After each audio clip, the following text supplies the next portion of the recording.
jam 5.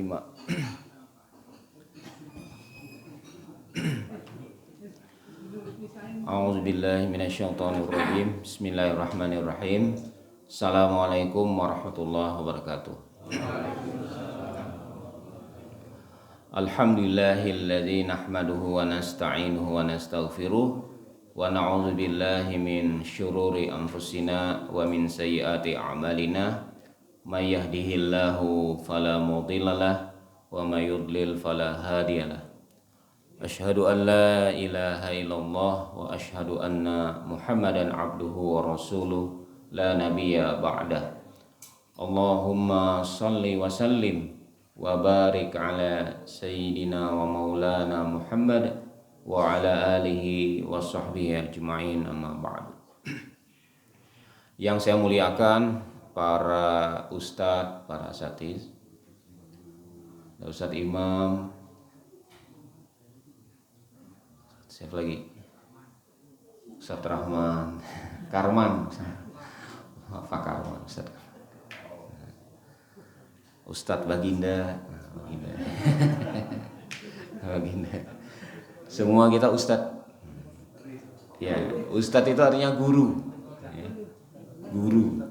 Kita itu guru buat istri kita, buat anak-anak kita. Guru buat semua. Para hujaj dan sesepuh kita Pak Haji Sigit, kita muliakan. Senior kita ada Pak Harun, Pak siapa? Tetangga Pak Burhan tadi bareng ke sini. Lupa. Iya. Jamaah sekalian yang setia gitu ya, sholat jamaah di sini. Saya sebenarnya malu gitu ya. Saya jarang jamaah karena kadang-kadang ya itu alasan klise. Saya tiap minggu tuh pergi Pak keluar kota, minimal tuh 2 kota gitu ya. Minggu lalu ke Papua gitu ya. Nah, kemarin banget itu ke Aceh, Pak Ustadz Nasir ada yang waktu malam Jumat meminta ini, saya lagi di Aceh. Jadi ya mudah-mudahan panjang umur, nanti pensiun bisa banyak. Lagi aktif sekarang. Baik. Pertama, puji syukur kehadirat Allah Subhanahu wa taala, pada subuh hari ini kita diberikan kesehatan, diberikan keimanan sehingga kita bisa hadir sholat subuh berjamaah, dilanjutkan dengan kajian Coffee Morning yang ke-30.000 kali. Banyak banget sejak di sini. Hitung aja berapa tahun di sini? 22 tahun. Sejak 22 tahun. Pak oke ya.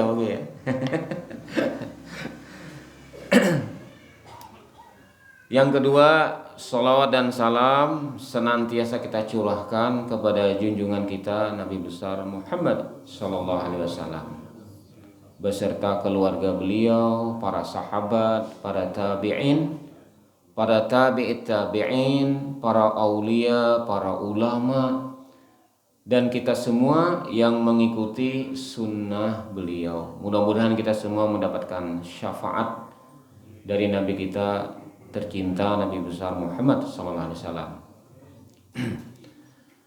Hadirin sekalian yang dirahmati Allah, pagi hari ini saya beri judul tantangan beriman kepada yang gaib. Kemarin Pak Huda nanya WA, judulnya apa? Belum ada, belum tahu gitu. Masih mau nyusun ya Pak Huda. Karena emang belum apa gitu judulnya ya. Nah, belum ada ide, jadi kosong. Nah, baik, ini ada ayat dalam surah Al-Hijr ayat 99. A'udzubillahi minasyaitonirrajim. Bismillahirrahmanirrahim. Wa'bud rabbaka hatta ya'tiyakal yaqin. Sembahlah Tuhan kamu sampai kamu sampai keyakinan datang kepadamu. Sembahlah Tuhan kamu sampai ya'tiyakal yakin. Keyakinan itu nancep di dalam hati kita. Ada juga ahli tafsir, mufasir mengatakan al-yakin di situ artinya kematian, kewafatan. Wa'bud rabbaka hatta ya'tiyakal yakin. Sembahlah Tuhan kamu sampai kematian itu datang. Jadi istiqomah. Sembahlah Tuhan kamu. Nah, baik. Hadirin sekalian, pada sekarang ini kita melihat fenomena agnostik itu berkembang, ya, berkembang pesat di dunia. Nah, apa itu agnostik? Nah, agnostik adalah kepercayaan bahwa keberadaan Tuhan atau ketidakberadaan Tuhan tidak bisa diketahui atau tidak bisa dibuktikan oleh manusia. Jadi ada sekelompok orang, kalau menurut data survei 19%, saya ulangi, 19% dari populasi dunia itu agnostik. Sekarang dunia berapa isinya? 7 apa 8? Hampir 8. Misalnya 8 gitu ya. Apa 7? 10%-nya berapa? 700 juta. Nah, kalau 19 kali 2 lah anggap ya.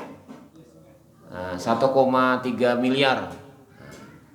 Atau 1,4 kalau 20%, 1,4. 19%. Berarti 1,3 miliar manusia di dunia ini mengaku agnostik. Percaya, punya keyakinan gitu ya, bahwa keberadaan Tuhan itu tidak bisa dibuktikan. Begitu juga ketidakadaan. Pokoknya, nah, agnostik ini selangkah lagi jadi ateis. Nah, tinggal dikit lagi menjadi ateis, tidak percaya Tuhan. Nah, ada 3 jenis agnostik. Nah, ini hasil riset, hasil penelitian. Yang pertama, strong agnosticism. Nah, saya terjemahkan agnostik sejati. Nah, ini terjemahan saya aja. Yang kedua, weak agnosticism. Kalau bahasa harfiahnya itu lemah. Kalau yang tadi agnostisnya kuat, strong. Nah, kalau yang ini weak itu lemah, agnostiknya lemah. Saya bahasakan setengah agnostik. Nah, kira-kira gitu. Yang ketiga, agnostik beragama. Kok bisa? Ya, namanya religious agnosticism. Nah, apa itu agnostik yang kuat, yang sejati? Nah, agnostik sejati dia punya keyakinan keberadaan Tuhan atau ketidakberadaan Tuhan tidak bisa diketahui atau dibuktikan oleh manusia sampai kapanpun. Nah, menurut dia manusia itu tidak bisa menjangkau Tuhan. Agama itu hanya bikinan-bikinan manusia. Nah, ini yang strong. Nah, yang weak setengah agnostik. Nah, dia punya keyakinan untuk saat ini untuk saat ini dia belum tahu atau belum bisa membuktikan keberadaan Tuhan, tetapi tetap membuka diri atas kemungkinan adanya Tuhan, kemungkinan Tuhan diketahui atau dibuktikan. Jadi dia nyari terus, berpetualang terus nyari Tuhan, gitu ya. Nah ini ada orang yang kayak gini. Kemudian yang berikutnya, agnostik beragama, religious agnosticism. Ada orang meskipun tidak yakin tentang keberadaan Tuhan, dia tetap melaksanakan praktik keagamaan karena alasan budaya, tradisi, dan nilai-nilai moral yang dianggap berharga. Ini di barat banyak. Jadi dia ke gereja, ya, dia ikut nyanyi-nyanyi, tapi sebenarnya dia nggak percaya ada Tuhan, nggak enak aja. Nah, dia nggak yakin, nggak percaya Tuhan. Dia datang ke gereja, datang ini, nyanyi-nyanyi, gitu ya. Nah, karena itu budaya, ada tradisi di keluarga, ikut aja. Nggak enak kalau nggak ikut. Nah, atau ada juga orang punya keyakinan agama itu bagus, ada nilai-nilai moral yang berharga di agama itu, walaupun saya nggak percaya Tuhan. Agama itu positif,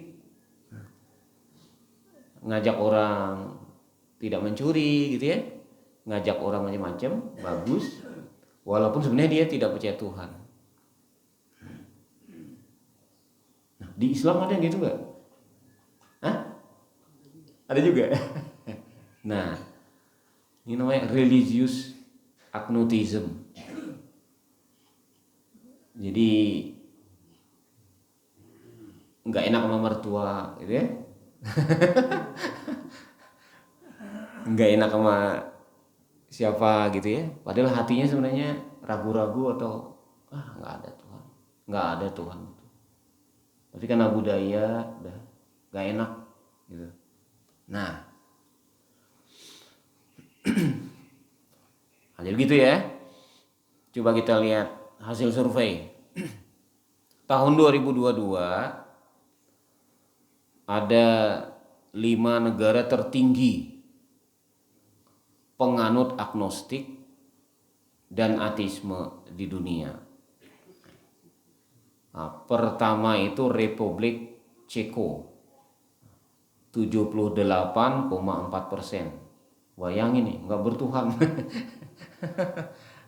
Yang kedua Korea Utara, komunis ya, 71,3%. Yang ketiga Estonia, 60,2%, penduduknya tidak percaya Tuhan.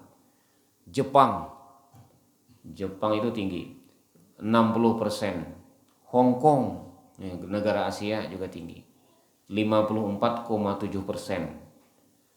Ini secara persentase. Kalau secara jumlah, nomor 1 itu China.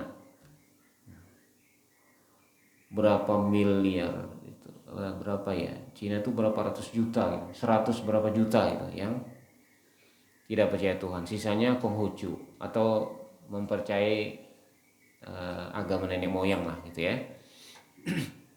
Nah, ini tahun 2022. Nah, tahun 2023 ini survei Gulf International Association ya. Kalau yang tadi itu Pew Research Center Religious Composition by Country, Pew Research Center. Nah, ini memang dia selalu ngadain survei. Sebenarnya dia ngadain survei itu untuk marketing ya. Karena pola-pola keberagaman itu penting untuk memasarkan produk. Penting. Kalau mau jualan itu, jualan apapun, teknologi macam-macam, itu penting mengetahui keyakinan atau keberagamaan di setiap negara. Nah, tahun 2023 beda lagi komposisinya nih, sedikit. Yang tertinggi, kalau disurvei misalnya 10 besar ya, negara ini kemarin juga masuk di 2023. Seperti Vietnam itu masuk juga di 2022. Nah, yang pertama, 5 negara tertinggi di dunia yang tidak percaya dengan Tuhan tahun 2023. Pertama Swedia, 85%. Bayangkan, tinggal 15% yang beragama. Nah, yang kedua Vietnam. Kacau juga nih Vietnam. Nah, Vietnam 81%. Denmark yang suka membakar Al-Quran ya, kelompok-kelompok yang mereka tidak percaya Tuhan. Swedia juga ya, kemarin ada yang bakar Quran ya. Nah, karena memang tidak percaya agama, tidak percaya Tuhan. Norwegia 72%. Jepang masuk lagi, naik. Tadinya 60-65%. Nah, sekarang gimana di Indonesia Bapak Ibu? Di Indonesia gimana datanya? Nah, ini Indonesia. Nah, fenomena agnostik dan ateisme di Indonesia. Menurut survei Pew Research juga tahun 2023, baru tahun kemarin, hanya 4% penduduk Indonesia yang tidak terafiliasi dengan agama. Tidak menyatakan punya agama. Nah, di media sosial itu ada grup-grup agnostik, ada grup ateisme. Nah, mereka mengaku punya anggota 600.000, sekitar anak yang aktif 600.000 penganut agnostik dan ateisme yang aktif di media sosial. 96% menurut survei Pew Research Center ini tahun 2023, 96% penduduk Indonesia adalah umat beragama. Dan Indonesia berada di urutan pertama di dunia yang rakyatnya menyatakan percaya kepada Tuhan. Lebih tinggi dari di Timur Tengah. Di Timur Tengah itu agnostiknya juga tinggi, lumayan tinggi. Bahkan di Arab Saudi juga lumayan tinggi, ateisme dan agnostiknya.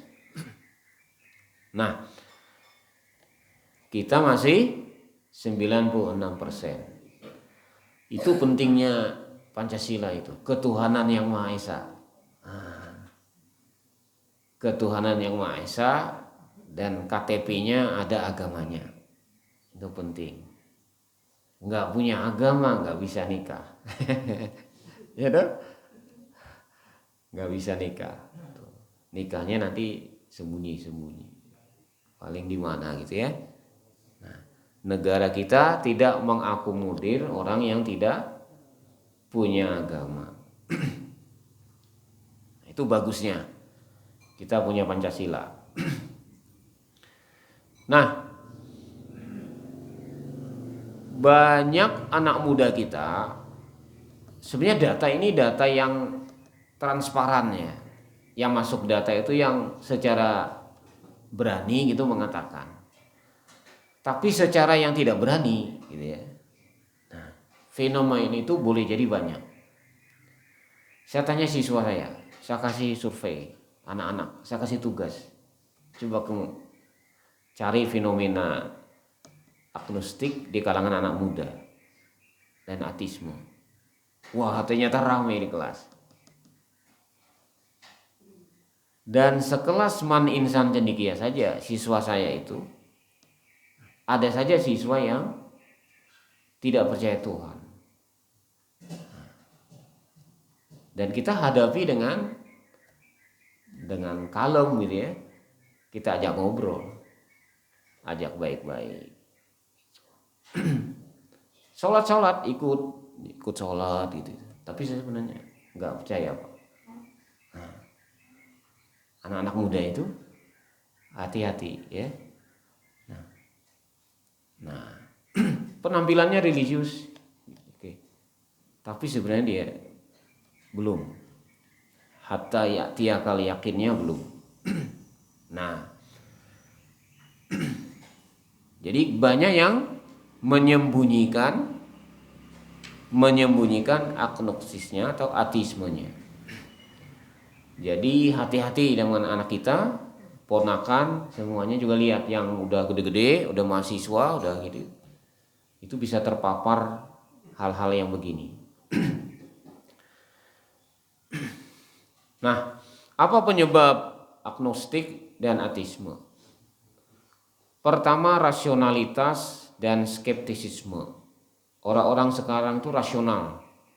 Kalau nggak masuk akal, nggak rasional, susah percaya. Kalau kita cerita ke anak-anak yang udah gede gitu, dulu Nabi Muhammad itu waktu kecil dibelah dadanya. Ada peristiwa ya, Nabi Muhammad waktu kecil dibelah dadanya oleh malaikat. Wih, bagaimana itu Pak? Nah, dia nggak percaya, dia ragu-ragu, diyakinkan, gitu ya. Nah, iya dibelah. Kan Nabi Muhammad waktu kecil masih bersih Pak, nggak ada dosa. Ngapain Pak dibelah dadanya? Nah, rasionalitas. Nah, yang suka riset, nah, skeptisisme tuh gini, sesuatu dikatakan benar kalau bisa dibuktikan benar. Nah, jadi skeptisisme itu selalu diawali dari pertanyaan, apakah Tuhan ada? Benarkah Tuhan ada? Nah, dia baru yakin mau mengetahui Tuhan ada kalau bisa dibuktikan Tuhan itu ada. Atau segala sesuatunya. Itu namanya skeptisisme. Nah, yang kedua, kontradiksi agama dengan sains. Contoh di agama Kristen.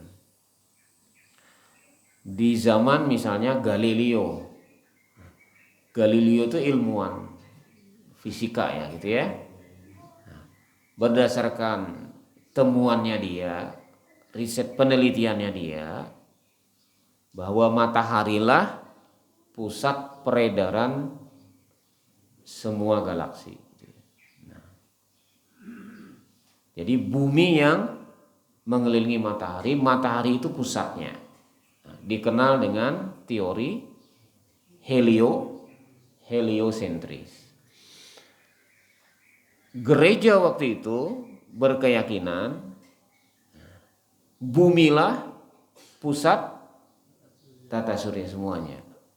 Jadi matahari yang ngelilingin bumi, bumi pusatnya, maka disebut dengan istilah geosentris. Di kitab-kitab di gereja keyakinannya geosentris atau Galileo. Oleh karena itu Galileo dianggap kafir. Galileo kafir oleh gereja sehingga dia ditangkap dan dibunuh. Nah, dominasi dogma agama di barat itu melahirkan sekularisme sains ya. Sampai hari ini orang di barat itu memisah antara kepercayaan dengan ilmu pengetahuan. Nah, itulah sejarah mengapa ilmu pengetahuan di dunia barat itu sekuler. Karena dulu trauma bahwa agama itu hanya menghalangi kemajuan ilmu pengetahuan. Yang berikutnya, pengaruh kemajuan teknologi dan ilmu pengetahuan. Jadi orang sekarang di negara maju tadi yang 5 tertinggi itu negara-negara maju. Negara makmur, negara maju, negara makmur. Mereka dengan adanya teknologi dan pesatnya ilmu pengetahuan yang mereka kuasai, semua masalah hidup tuh kayak bisa diselesaikan tanpa Tuhan, tanpa berdoa. Nah, itu risikonya. Nah, jadi kemajuan ilmu pengetahuan teknologi itu bisa juga mengakibatkan orang tidak lagi percaya Tuhan. Karena semua kebutuhannya, semua permasalahannya dia bisa selesaikan tanpa berdoa gitu. Kira-kira begitu gitu ya. Kemudian pengalaman hidup atau permasalahan hidup ini yang banyak. Ini termasuk menimpa kita di kalangan muslim juga banyak. Ada masalah hidup, misalnya nih banyak juga kejadian katakanlah ada seorang wanita solihah, berhijab, rajin ibadah, usia 25, usia 30 belum dapat jodoh. Dia doa, tahajud, minta jodoh pada Allah. Usia 30 belum dikasih juga. Usia 35 belum dikasih juga. Usia 40 belum dikasih juga. Setelah itu dia kecewa. Dia buka hijabnya. Dia tidak mau lagi sholat. Dia bilang Tuhan tidak ada. Nah, jadi pengalaman hidup, kesulitan hidup bisa orang menjadi agnostik. Nah, saya sudah doa, saya sudah tahajud, saya sudah begini-begini, saya juga belum dikasih jodoh oleh Tuhan. Atau terhempit rezekinya gitu ya, hidupnya susah, sudah sholat, sudah gini, masih juga begini. Nah, akhirnya masih susah juga, putus asa. Nah, nggak mau lagi sholat. Lingkungan pergaulan, berikutnya lingkungan pergaulan. Ini cerita siswa saya. Jadi dia itu sekolah di Inggris, Pak. Nah, ada juga cerita teman saya, cucunya ikut pindah ke Hong Kong karena ayahnya kerja di sana, disekolahin di sana. Akhirnya apa? Berubah. Waktu di Indonesia itu sekolahnya sekolah Islam terpadu, masih pakai jilbab macam-macam. Begitu di sana, karena lingkungannya teman-temannya begitu, lepas semua, nggak mau sholat lagi. Nah, ada teman lagi, anaknya sekolah di Inggris, cerita. Anaknya sendiri cerita. Saya hampir ini Pak murtad kata dia. Kalau di Inggris itu wajib ikut kegiatan agama sana Katolik ya. Nggak boleh isi. Saya udah bilang Pak, saya Muslim, tetap aja nggak boleh. Saya harus ikut. Lama-lama saya lihat, kayaknya bener juga nih Pak agamanya katanya. Nah, jadi dia 3 tahun SMP di sana itu, pas pulang ke Indonesia masih belum percaya Tuhan saya Pak. Sampai sama ayahnya dipondokkan, masukin pondok 1 tahun. Sekarang anaknya di saya, di Insan Cendekia, pinter anaknya. Itu aja ngobrol aja. Sekarang gimana? Udah ya Pak, 75% lah katanya. Iya, lama lo nyembuhin itu Pak. Nggak mudah Pak nyembuhin itu. Tapi anaknya terbuka, kan enak kalau terbuka gitu. Nah, itu lingkungan akibat dia disekolahkan di sekolah yang kayak gitu. Nah, kemudian berikutnya kedangkalan ilmu agama. Ya, kalau orang ilmu agamanya dangkal, mudah terprovokasi. Ya, agama itu cuma gini. Nah, itu banyak kejadian karena dangkalnya ilmu agama, terpengaruh oleh yang lain. Yang terakhir, kecewa pada agama atau tokoh agama. Ini juga kejadian Bapak Ibu. Jadi kalau ada ulama gitu ya, kiai tiba-tiba melakukan kemaksiatan, itu bisa menggoncang orang, menggoncang pengikutnya. Nah, Tadi kiai itu dihormati, disegani, tiba-tiba misalnya apa? Pencabulan, menghamili dia misalnya atau apa gitu ya. Wah, itu kecewa berat. Nah, itu bahaya. Banyak juga kejadian begini. Ya. Dulu ada pesantren di Jawa itu, di Ponorogo, udah pernah cerita, tapi bukan Gontor. Bukan pesantren. Ada di sana. Kejadian akhirnya didemo oleh santri seniornya dan sempat tutup itu pesantren. Nah, itu bikin trauma orang yang tadinya mengagumi tokoh itu, ya. Akhirnya ujungnya dampaknya larinya tidak percaya agama. Buset itu agama. Saya dibodohi gitu ya. Nah, jadi begitu akhirnya. Baik. Nah, ini kalau di anak-anak muda sekarang mungkin kemungkinan besar pengaruh yang paling dominan itu pertama rasionalitas, kedua lingkungan pergaulan, yang ketiga pengalaman hidup. Anak-anak sekarang tuh cepat menyerah. Hati-hati juga. Generasi apa sebutnya?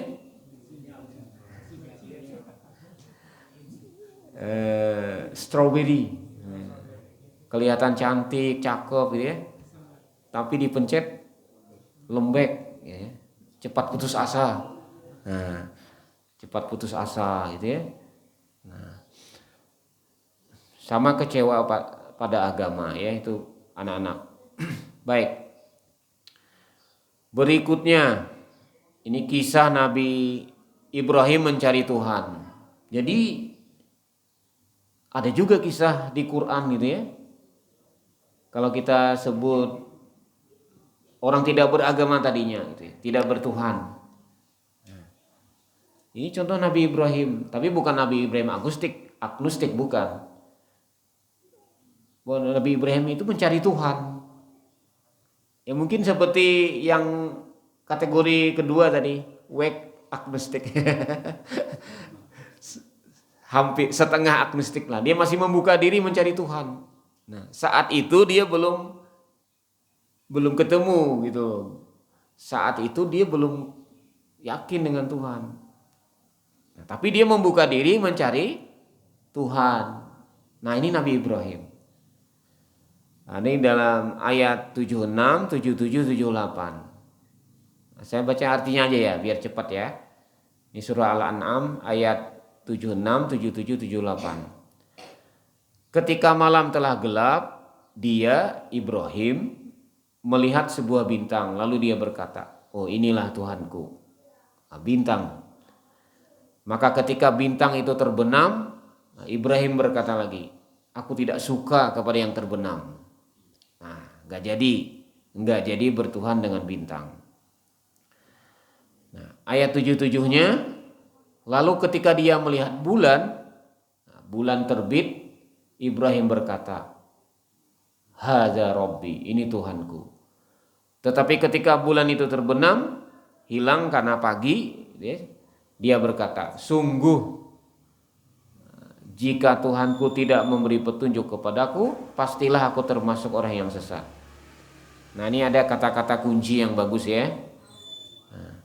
La in lam yahdi Rabbi. Seandainya Tuhan tidak memberi aku petunjuk. Jadi petunjuk. Jadi keimanan itu memang hudan, petunjuk. Dapat petunjuk dari Allah. Nah, hampir saja dia menuhankan bulan. Nah, maka berikutnya ayat 78-nya, kemudian ketika dia melihat matahari terbit, Ibrahim berkata, jadi tadi bulan hilang, matahari terbit, dia proses mencari Tuhan, dia berkata, "Inilah Tuhanku, hadza Rabbi, hadza akbar." Inilah Tuhanku, inilah yang lebih besar. Nah, tetapi ketika matahari terbenam, Ibrahim berkata lagi, "Wahai kaumku, wahai kaumku. Ya qaumi, wahai kaumku, sungguh aku berlepas diri dari apa yang kamu persekutukan. Jadi tidak jadi juga menyembah matahari. Nah, lalu nanti dapat petunjuk, beliau malah mendapat wahyu gitu ya. Suhufi Ibrahim wa Musa. Nabi Ibrahim itu bahkan menjadi Khalilullah, sahabatnya Allah, gitu ya, kekasihnya Allah. Nah, itulah bapaknya tauhid. Gitu ya. Nabi Ibrahim itu bapaknya tauhid. Maka bagaimana cara menangkal agnostik dan ateisme? Jadi bapak ibu, nggak ada ibunya. Jadi hadirin sekalian, jamaah sekalian, memang agama itu tidak bisa dibuktikan dengan empiris, dengan nyata. Nah, Al-Quran mengatakan, jadi dalam surah Al-Baqarah ayat 1 sampai 3, A'udzubillahi minasyaitonirrajim, Bismillahirrahmanirrahim. Alif Lam Mim. Dzalikal kitabu la raiba fihi hudal lil muttaqin alladzina yu'minuna bil ghaib. Dan seterusnya. Ini kenapa Al-Quran Al-Baqarah itu ayat surah pertama gitu ya, setelah Al-Fatihah. Karena kalau ini tidak ada, runtuh semuanya. Ya. Alif Lam Mim. Zalikal kitabu la raiba fihi. Kitab itu Al-Quran tidak ada keraguan di dalamnya. Hudan lil muttaqin, petunjuk bagi orang yang bertakwa. Siapa orang yang bertakwa itu? Alladzina yu'minuna bil ghaib, yaitu orang yang beriman kepada yang gaib. Ini pondasi pertama, kunci pertama. Kalau tidak percaya dengan yang gaib, kalau meminta yang empiris, meminta yang bukti nyata, yang empiris, udah selesai. Yang lain-lain itu udah selesai. Nah, tapi kalau kita menerima, beriman kepada yang gaib, yang lain-lain masuk. Neraka itu gaib, malaikat itu gaib, takdir itu gaib, wahyu Al-Quran itu gaib. Gimana kita membuktikan Jibril cakap dengan Nabi? Nggak bisa kalau empiris. Surga neraka itu gaib, alam kubur itu gaib. Ya toh? Benar nggak? Gaib semua Pak. Hari kiamat itu gaib. Nah, kalau yang ini tidak beriman, selesai. Putus. Nah, maka dalam Al-Quran itu dipanggil, ya ayyuhalladzina amanu, wahai orang yang percaya. Selalu gitu. Kalau nyuruh, aqimus sholah, dirikan sholat, ittaqullah, betul. Kutiba alaikumus syiyam, ya ayyuhalladzina amanu kutiba alaikumus syiyam, diwajibkan berpuasa. Kalau enggak amanu, enggak dipanggil, selesai, enggak diurusi oleh Allah. Yang diurusi oleh Allah itu yang amanu. Amanu apa? Bil ghaib. Karena agama itu isinya, coba kita lihat rukun iman. Nah, rukun iman itu isinya ghaib semua. Percaya pada Allah, Rasul itu kita dengar ceritanya saja. Gimana wahyunya dia dapatnya, prosesnya kayak gimana, iman aja kita. Nah, malaikat, percaya malaikat, percaya qadar dan seterusnya. Nah, rukun iman. Jadi kuncinya adalah percaya pada yang gaib, iman. Apakah bisa orang agnostik di debat? Tidak bisa. Selalu ada alasan dia. Biarin aja. Kalau tidak iman kamu selesai. Karena wilayahnya iman agama itu. Wilayahnya iman itu artinya percaya. Nah, rukun Islam. Rukun Islam itu isinya praktek. Praktik dari iman. Nah, baik akal, hati dan perbuatan. Nah, kita asyhadu alla ilaha illallah wa asyhadu anna muhammadar rasulullah. Kalau kita percaya sama Allah, bersyahadat. Kalau percaya sama Allah, ikuti perintahnya, sholat, puasa, zakat, seterusnya. Haji bagi yang mampu. Kemudian perintah-perintah yang lainnya. Nah, maka berikutnya menghayati dampak dari iman. Orang yang beriman hidupnya tenang. Tenang. Ala bizikrillah tatma'innul qulub. Orang yang sholat itu terhindar dari kemungkaran. Nyaman hidupnya, tenang, gitu ya. Nah, itu mencegah kita dari agnostik, ateisme. Berikutnya memperbaharui Bapak Ibu, Bapak nggak ada Ibu ya. Udah bunyi ya? Ya, dikit lagi. Bapak Ibu lagi. Kalau terbersit di hati, ini kita manusia ya, manusia itu tempat salah dan khilaf. Jangan-jangan Allah tuh begini, misalnya. Kan bisa kan? Nah, jangan-jangan kiamat gak ada, misalnya gitu ya, atau apa gitu ya, terbesit. Atau wah ini Allah takdir saya kok bikin susah gini, misalnya gitu ya, terbesit-besit gitu. Syahadat ulang. Perbaharui syahadat. Jadi jangan wudu aja yang bisa batal. Syahadat juga bisa batal. Makanya kalau kita sholat 5 kali sehari minimal selalu ada syahadat. Itu sebenarnya memperbaharui iman. Karena iman itu bisa hilang, bisa ada, bisa hilang. Iman itu bisa kuat, bisa lemah. Al-imanu yazidu wa yanqus. Iman itu bisa nambah, bisa berkurang. Itu gerak-gerak terus, Pak. Sampai kita mati nanti. Nah, maka kita doa sama Allah supaya husnul khatimah. Jadi nanti kalau sholat ketika sampai ke asyhadu alla ilaha illallah, asyhadu anna muhammadar rasulullah, tasyahud awal tasyahud itu benar-benar jangan kemana-mana pikirannya.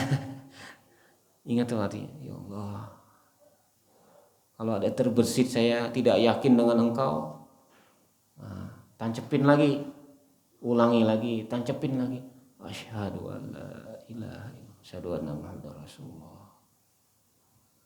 Nanti zuhur itu lagi, asar, isya sebelum tidur, itu lagi subuh.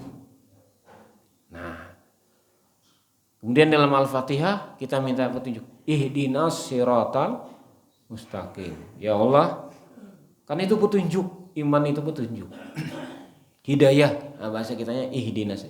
Hidayah, huda, hidayah. Mahal apa huda? Pak Huda ya. Mahal Pak Huda itu. Mahal banget loh. Kalau orang nggak dapat hidayah, wah diapain juga, diceramai gimana juga, belum tentu beriman. Ihdinas siratal mustaqim. Tunjukilah kami jalan yang lurus. Itu di Al-Fatihah. Ihdinas siratal mustaqim. Ya. Nah, kemudian berikutnya sembah aja Allah terus, sholat terus, ibadah, zikir terus sama Allah. Ada ragu-ragu, tambahin, malah tambahin. Nah, ini di ayat ini bukan Al-Hajj, salah Al-Hijr ya. Tadi di atas yang benar, Al-Hijr. Al-Hijr 99, wa'bud rabbaka hatta ya'tiyakal yaqin.